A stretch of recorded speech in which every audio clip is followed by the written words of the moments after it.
Non, je voulais faire une petite transition avec un sujet qui va parler du sujet, mais qui est connexe au sujet d'aujourd'hui, mais c'est indépendant de ce dont je voulais vous parler. Et vous allez voir où ça en vient. En grec ancien, il y a 3 mots pour désigner la connaissance. Il y a la doxa, c'est la connaissance partagée, commune, et c'est ce qui nous sert à communiquer. Donc la doxa, c'est la connaissance. Par exemple, je sais que pour conduire une voiture, il faut tourner le volant, et puis il faut appuyer sur l'accélérateur. Et quand je vois dans la rue un enfant qui fait trop comme ça, je comprends qu'est-ce qu'il a dans la tête. La doxa, c'est utile, mais c'est pas en ayant la doxa qu'on peut conduire une voiture. Voilà, on sait comment ça marche, mais on ne peut pas la conduire. L'autre mot pour la connaissance en grec ancien, c'est l'épistémé. Ça, c'est plutôt la connaissance du type scientifique, la connaissance réfutable. Et cette connaissance réfutable, elle nous permet de savoir, par exemple, comment fonctionne une voiture. On sait qu'en appuyant sur la pédale d'accélérateur de 1 newton, on va pouvoir faire communiquer une accélération de 30%. Donc cette connaissance scientifique, elle est très utile pour améliorer la voiture, pour la réparer, pour en faire quelque chose. En revanche, est-ce qu'elle nous permet de conduire une voiture? Non, on ne peut toujours pas conduire. Ce qu'il vous faut pour pouvoir conduire une voiture, c'est ce qu'en grec ancien on appelle la gnosis, la connaissance incarnée. Et là, c'est ce que je vais vous essayer de vous faire participer à quelque chose dont j'espère que ça vous communiquera un petit peu de ce qui se passe dans notre tête quand on est face à un algorithme. Alors là, c'est un jeu de données que je représentais sous la forme d'une carte que beaucoup d'entre vous connaissent, c'est les passagers du Titanic. Chaque carré, c'est un passager du Titanic. Et il est en bleu s'il est décédé et en orange s'il a survécu. Et puis ces petits carrés, je les ai organisés dans l'espace en mettant d'un côté les femmes, de l'autre côté les hommes. Et puis ensuite, je les ai regroupés par classe. Là, en quelques secondes, normalement, je vous ai imparti d'une connaissance. Là, ce que vous pouvez voir, ce que vous pouvez constater assez facilement, c'est en gros les femmes, surtout en première classe et en deuxième classe, elles ont tendance à avoir survécu au Titanic, sur le naufrage du Titanic. Les femmes de troisième classe, c'est moins clair. Pour les hommes, troisième et deuxième classe, très clairement, ils sont décédés. Ça, et puis, en première classe, il y a quand même un taux de survivabilité plus important. Donc là, je vous ai équipé d'une connaissance. Et puis maintenant, je vous ai mis en capacité de prendre des décisions et on va voir, je vais vous demander de lever la main, de regarder de ce qui se passe, etc., de mettre en œuvre cette compétence dont je viens de vous équiper. Alors là, vous pouvez voir, par exemple, vous voyez un passager et je vais vous poser une question. Est-ce que vous pensez qu'elle a survécu ou qu'elle est décédée? Là, vous voyez ses attributs. Alors, je vais vous demander de lever la main si vous pensez qu'elle a survécu.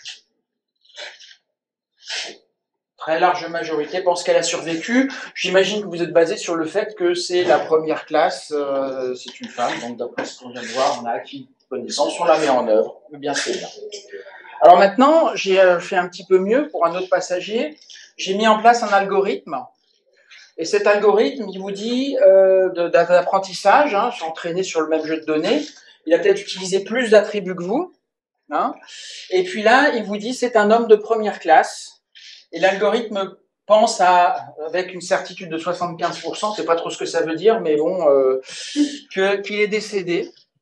Est-ce que je peux vous lever la main? Qui est-ce qui pense qu'il a survécu? Bon, voilà, posez la main. Qu'il est décédé. Donc, voilà, en gros, vous avez suivi l'algorithme. Parce qu'on est dans une zone d'incertitude. Maintenant, troisième cas. Eh bien, voilà ce que je vous présente. C'est toujours la même chose, l'algorithme. C'est un homme de troisième classe, avec une confiance de 75%, donc ça veut dire 75, c'est pas non plus super clair. L'algorithme dit, il a survécu. Alors, est-ce qu'on va maintenant vous poser la question? Qui pense que la personne a survécu? Il y en a 1, 2, bon, 3, 4, 5, 6... C'est quand même moins de la moitié, c'est moins de 25%, donc du coup quand même. En tout cas, je ne peux pas vous dire qu'est-ce qu'il faudrait répondre. Il n'y a pas de réponse possible. à cette question.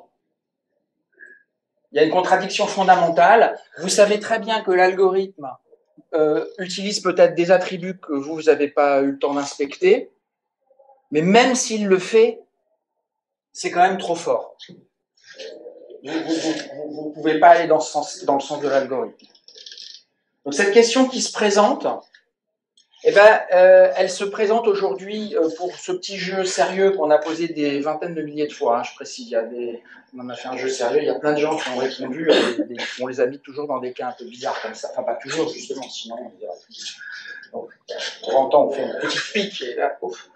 Et on regarde ce qui se passe. Alors là, c'est du jeu sérieux, il y a une petite motivation ludique, etc. Mais aujourd'hui, c'est ce qui se passe dans le cadre de l'interprétation des données médicales avec les patients, enfin des systèmes qui existent, qui marchent très bien, qui ont une meilleure façon d'interpréter les images détectées des cancers que les médecins. Et les médecins, les radiologistes se trouvent dans ce genre de situation, littéralement. Et donc, vous pouvez comprendre le souci qu'il peut y avoir à mettre côte à côte un humain et un algorithme pour prendre une décision. Donc ça, c'était juste une petite aparté pour vous mettre dans l'ambiance. Et maintenant, le vif du sujet, ma présentation, je travaille pour une grosse entreprise, IBM. Nous, on vend des systèmes d'aide à la décision ou bien de prise de décision automatisée. Et pour pouvoir bien vendre nos systèmes, on a envie que les gens trouvent que c'est bien, qu'on a envie de les acheter. Voilà. Et ce que j'ai choisi de dire, comme l'avait dit Béatrice d'ailleurs, ce qu'on veut pour pouvoir vendre nos produits, tout bêtement, c'est que les utilisateurs métiers, pas les data scientists, pas les techniciens, ce qu'on veut, c'est que les gens, utilisateurs métiers, s'approprient la décision automatisée. Qui disent, je ne suis pas dans le cas que je vous ai présenté contradictoire, c'est-à-dire, voyant ce que j'ai, je peux décider que mon entreprise va automatiser telle décision ou va utiliser du support à la décision dans tel cas ou tel cas ou tel cas. Quels éléments faut-il leur donner? C'est là-dessus qu'on travaille. Je vais vous présenter un exemple réel. Le filtrage d'alerte sur des transactions financières. Dans une grande banque, c'était il y a quelques années, il y a 1,5 million de transactions qui sont soumises par jour. Puis il y a des règles qui filtrent. Alors un exemple, c'est M. Benladan, à Lyon. Il envoie de l'argent à sa fille qui fait des études aux États-Unis et il ne comprend pas pourquoi ça bloque, ça passe, là c'est filtré. Bah oui, parce que M. Benladan, en fait, ça s'écrit B-I-N-L-A-D-E-N et pour les Américains, c'est... qu'est-ce qui se passe? Donc du coup, il y a plein d'alertes comme ça et pour une grande banque, c'est 50 000 alertes du type Monsieur Benladan, quoi. Il n'y a rien à voir avec le Bin Laden de l'histoire, mais bon, il faut quand même un peu regarder qu'est-ce qui se passe. Et puis là, vous avez exactement ce qui se passe, c'est que vous avez une armée d'humains qui vont inspecter ces 50 000 transactions au rythme de 16 secondes par décision. Donc c'est exactement l'inverse de l'IA. C'est la robotisation d'un groupe d'êtres humains. Et puis qui vont regarder, bon non mais Monsieur Benladan il envoie à sa fille Juliette, non, ça va. Et puis à la fin, après ça il y en a d'autres, il faut regarder un peu plus, et puis un peu plus, et à la fin vous voyez que c'est juste quelqu'un qui n'avait pas compris qu'on ne pouvait pas envoyer d'argent en Biélorussie en ce moment, quoi. C'est pas, même ces 3-4 fraudes réelles par jour, c'est pas la mafia ou Monsieur Ben Laden qui a vraiment essayé de financer ces terroristes aux États-Unis. C'est parce que généralement ceux-là ils savent, ils font un peu autrement. Mais n'empêche que pour des raisons évidentes, c'est obligatoire de faire ce processus. Ça a coûté à la Société Générale 6 milliards d'euros le fait d'avoir fait quelques erreurs dans ce processus. Donc, vous voyez, c'est un processus extrêmement difficile, ingrat. Et puis le coût près, c'est 6 milliards d'euros d'un coup, quoi. Donc, je ne sais pas comment décrire ce process, mais il existe, il est nécessaire pour la finance internationale. Donc face à ça, nous, IBM, on se dit, on va faire un petit quelque chose, on va mettre ici une place de machine, enfin un algorithme qui va faire le pattern. Monsieur Benladan qui habite à Lyon et sa fille Juliette, non, vraiment non, on peut le clore tout de suite. Et donc derrière ces alertes, on avait une méthode qui marche très bien, puis qui dit que 6%, on peut directement dire que ça doit passer au deuxième niveau, 30%, on peut les écarter tout de suite, et il va en rester 64% qui vont aller au milieu, et donc du coup, on a 36% d'amélioration. C'est pas encore parfait, mais bon, ça commence à devenir à peu près bien. Et puis ici, on peut également diminuer le travail. Donc on a ce système, il est très bien. Et puis devant l'enjeu, je vous rappelle, 6 milliards d'euros, les gens nous disent, ouais, mais alors, comment vous avez choisi 6% là? Comment vous avez choisi 30%? Et puis, qu'est-ce qui se passe s'il y a une erreur? Et puis, est-ce que vous pouvez me garantir, surtout là, est-ce que vous pouvez me garantir qu'il n'y a aucune erreur?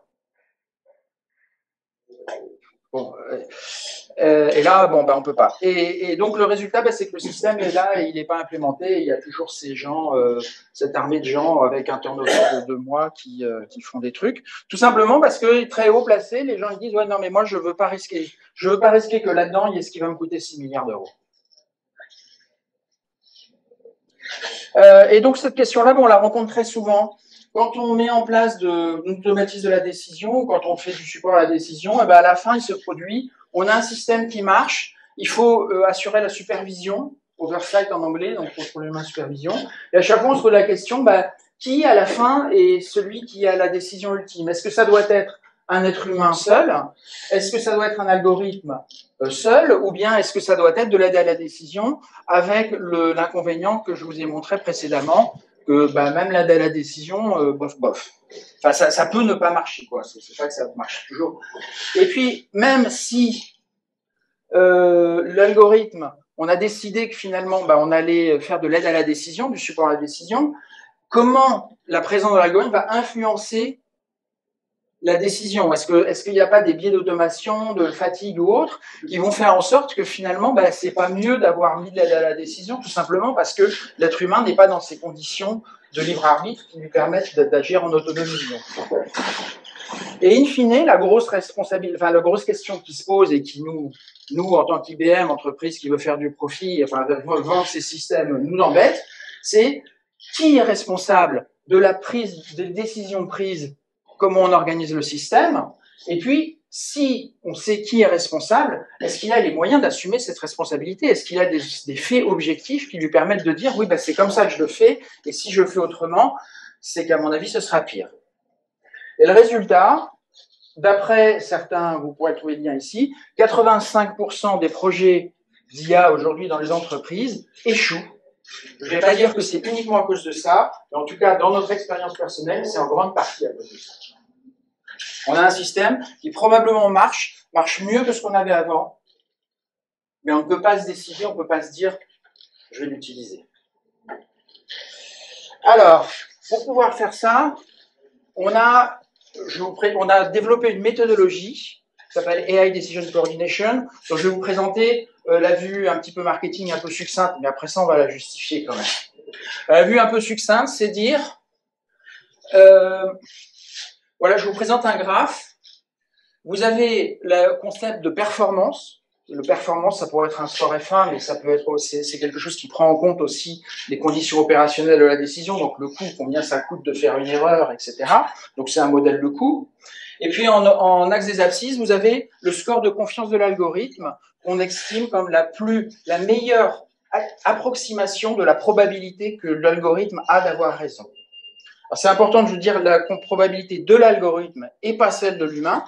Parce que l'humain, quand vous lui demandez combien vous avez confiance, à combien de pourcentage vous avez confiance, ce que vous repérez, c'est pas une confiance en pourcentage, c'est juste des facteurs psychologiques sur l'humain.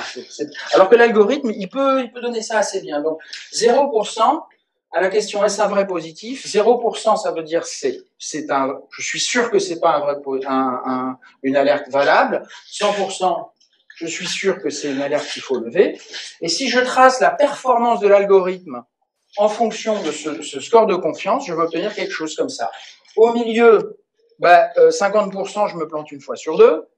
Aux extrémités, c'est plutôt excellent. Maintenant, d'après ce qu'on trace, c'est que si on fait la performance de l'humain, on va voir quelque chose de différent. On va voir qu'en gros, les courbes s'allongent. Mais ce qui se passe, c'est qu'aux alentours de 50%, où pour l'algorithme, par définition, on est là, pour l'humain, en fait, il y a la possibilité d'utiliser d'autres stratégies, de dire je suis dans une indécision, je vais demander à un collègue, je vais chercher Google, je vais faire autre chose que qu'utiliser l'information qu'a l'algorithme. Et puis, et donc du coup, ça va nous donner un petit décalage.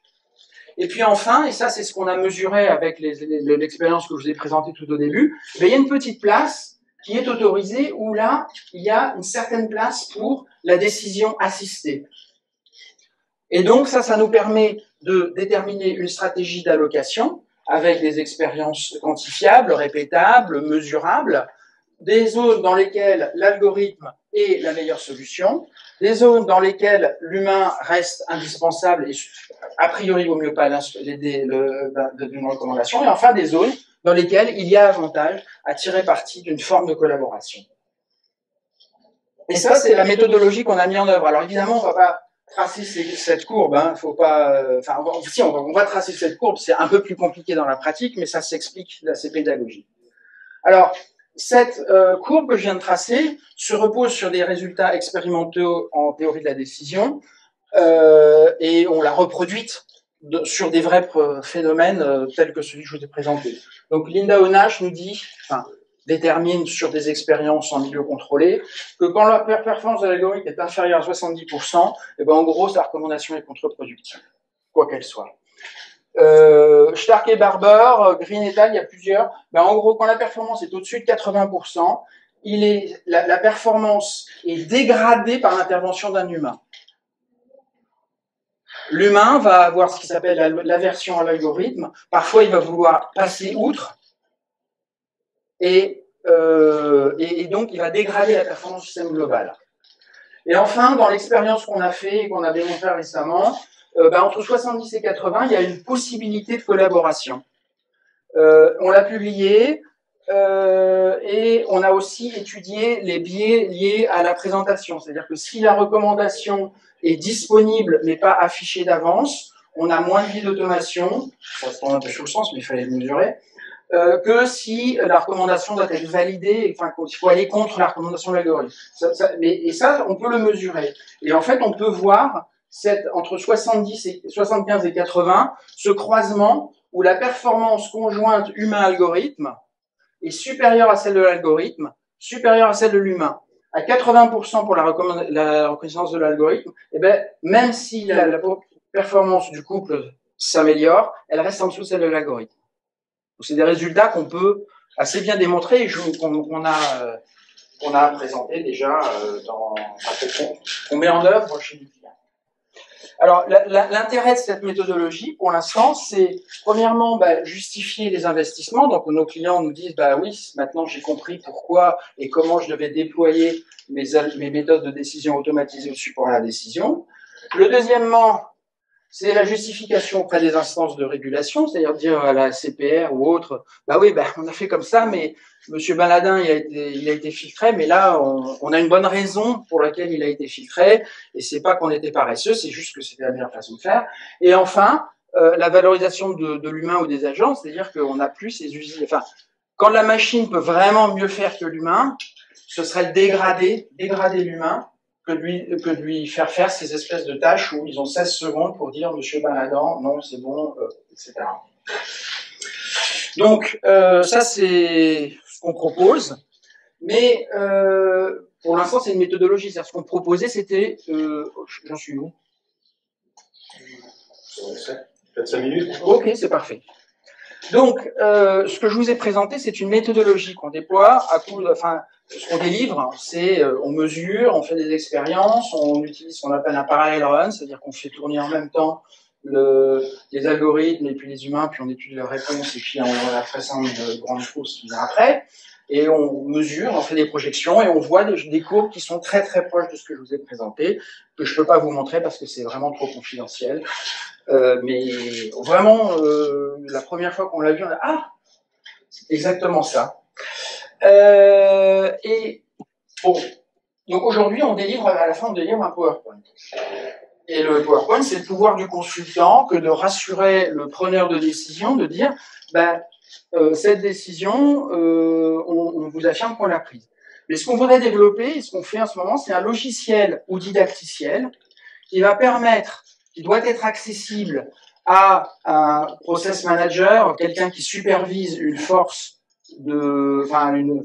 une force de travail qui a l'habitude de prendre des décisions. Alors ça peut être, et dans le cas qu'on étudie, c'est typiquement des agents en succursale bancaire qui vont, par exemple, accorder des crédits ou pas accorder des crédits, ou qui vont émettre des alertes, enfin recevoir des alertes sur des tentatives, des provisions ou d'autres choses, qui vont avoir ce type de décision à prendre.